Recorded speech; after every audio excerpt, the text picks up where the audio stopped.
Hey guys, and welcome back to another video on the Simple Car Guy channel. In this video, we're changing the oil on the BMW Z4 with the N20 engine.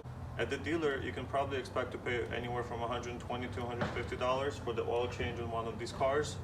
So you may be wondering, why would you do this at home? What's the point of doing it yourself? Well, you can actually save a little bit of money since you're only going to spend about $23 on the oil, maybe $8 to $10 on the filter with all of the gaskets that you're going to need.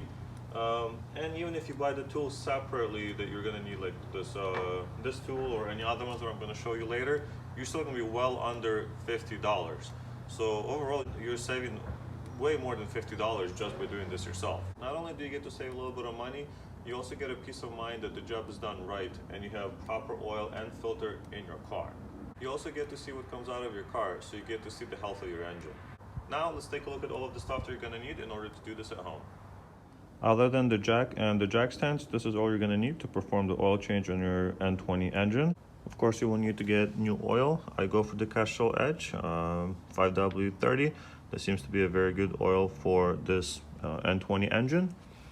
You will then need a filter. These filters come in two different variations. One is for the plastic oil pan cars, which is the rear-wheel drive car, and for the cars that have metal oil pan, you get this crusher or washer that crushes when you tighten up the nut. So make sure you use the correct one. Next, you're gonna need this special tool for the filter. To take off the filter, you're gonna need this tool. It's a 86 millimeter by 16. So it's 86 millimeters wide and it has 16 flutes or sides or whatever you call them. So that goes on there nicely, so you can take off the filter. Other than that, you're going to need one of these hex bit sockets. So for this car, since it's a rear-wheel drive car, you need a 10 millimeter that goes into this plastic part right here. So that fits in there, so you can take it off and put the new one in. For the all-wheel drive car with the metal oil pans, I believe it's an 8 millimeter bit. So you got to make sure you have the correct one for your car. And the last part that you're gonna need is a torque wrench. We will be torquing the oil filter housing as well as the oil plug to the correct specs. I just quickly put the car in jack stand since it makes it a lot easier to work and gives me a ton of space to crawl under there. Now that you're under the car, you're gonna look for the oil pan plug. That's it right there. It looks pretty greasy to me, so I don't think the place that I took the car to do the oil change actually changed it. So that's one of the reasons why you do the oil changes yourself. Strangely enough, the oil plug on the car actually needs a T55 Torx socket. Not sure why.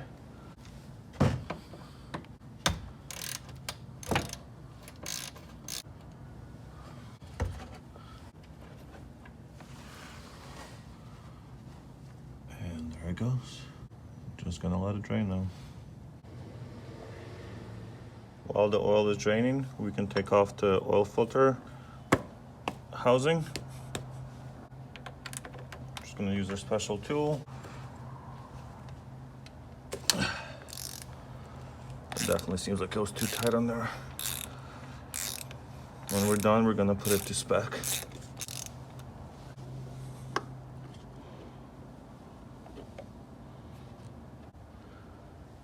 Now we're going to prepare the new filter for installation. First, just take off the old filter out of the filter housing. It doesn't matter which way it goes in. So we're gonna take the new one and put that back in there. Kind of slam it in there, make sure it's nice and tight. It shouldn't come out on its own. Now the next thing, which is also pretty important, is that you replace this O-ring. That way you don't have any leaks.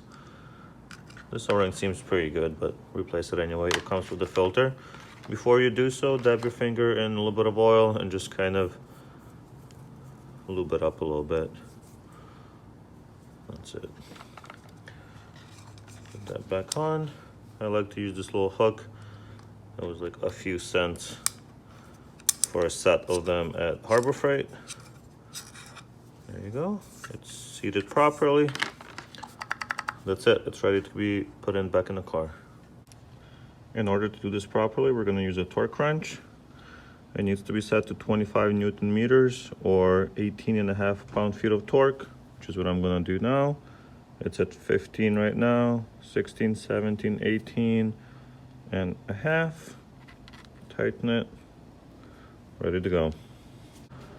Now take our new filter that's already in the housing and do it up by hand first. Use a regular ratchet first. Don't use your torque wrench until you actually need it.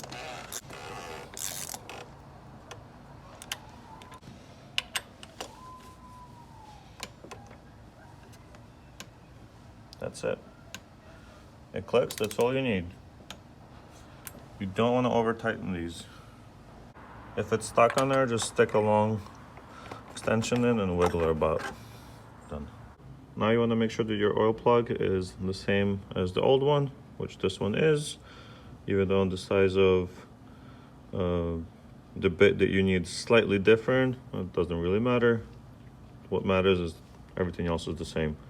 Let's go put that back in. Once again, to do it properly, we're going to use a torque wrench. This has to be set to 8 Newton meters or 5.9 pound-feet of torque. So I am at 5 right now. Let's see if I can make it more.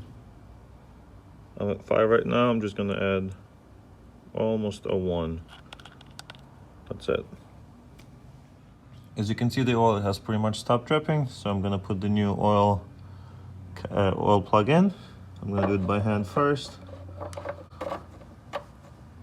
There it is. I'm going to grab my torque wrench.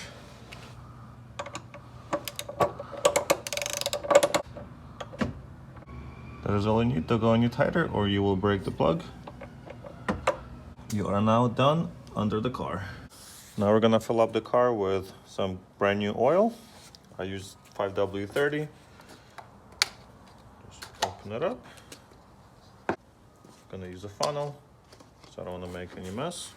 Now all that's left to do is to add the oil to the car. I use 5W30 Castrol Edge. I really like this oil. It seems to work really well. I use it in my Mini as well. This car takes about 5 quarts of oil, so I'm going to put about 4.5 since I don't believe that everything has been drained. And once I measure from within the car to see how much oil the oil level shows me, I'll add more if necessary.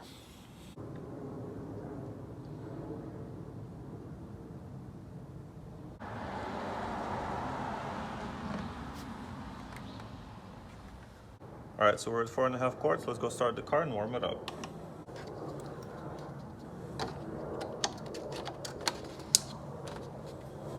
We're gonna check the oil level next. And the car, of course, must be running for this. So you're gonna press this reset button and hold it for a few seconds until you get that. Let go, and now you can scroll with your scroller on the stock right here, up and down, until you get to the oil icon. Then just press the BC button. Okay, oil says okay. I just measured it for the first time off camera. Now, just to show you that it's working properly. It took about 5 minutes, so I didn't want to film the whole thing. As you can see, oil is good. Since the car is telling us it's an okay level, we don't want to be adding any more oil. We want to leave it as is. I would just keep, a quart of oil in the car just in case it settles down and needs another half a quart or a quart. Now the only thing left to do is for us to reset the oil reminder. So we're gonna go into the same menu, but you're gonna hold this button longer. There you go, until you get into this menu. And then you're gonna use the same scroller on your stock until we get to the oil icon. And then press on the BC button and then press again.